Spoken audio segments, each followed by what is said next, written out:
ఈ రాసుల సుడి తిరిగింది. 2025లో వీరిపై శని ప్రభావం లేదు. ఖగోళంలోని నవగ్రహాల్లో కీలకమైన గ్రహం శనిదేవుడు. ఆయన న్యాయదేవత.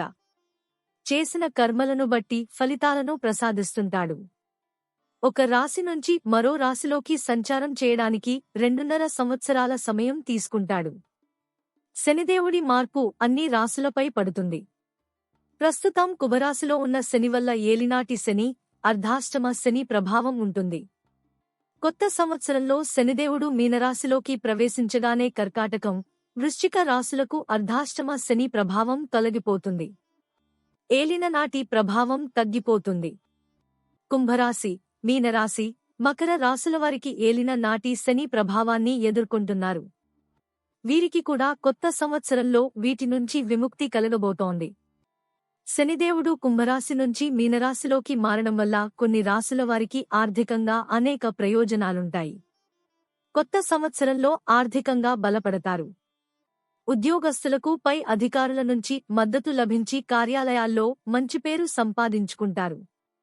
వేధిస్తున్న ఆర్థిక సమస్యల నుంచి బయటపడతారు. ఆధ్యాత్మికంగా తీర్థయాత్రలకు వెళతారు. దాంపత్య జీవితం చాలా బాగుంటుంది. సమస్యలన్నీ తీరిపోతాయి. మార్చి 29న మీనరాశిలోకి ప్రవేశించే శనిదేవుడు జూన్ 2027 3వ తేదీ వరకు అక్కడే ఉంటాడు. ఇలా రాశిని మార్చడం వల్ల ఏనలినాటి శనితో పాటు శనిదయ కలుగుతుంది. కొందరు వాటినుంచి బయటపడతారు. కర్కాటకం, వృశ్చిక రాశులకు అర్ధాష్టమ శని నుంచి బయటపడతారు. వీరి జీవితం ఎంతో సంతోషంతో నిండిపోతుంది. ఆగిపోయిన డబ్బును తిరిగి పొందుతారు.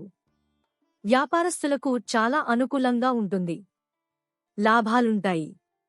అధికారుల జీవితం బాగుంటుంది. అనారోగ్య సమస్యలు దరిచేరవు. పాత్ర మిత్రులను కలుసుకుని కొత్త స్నేహితులను పరిచయం చేస్తారు.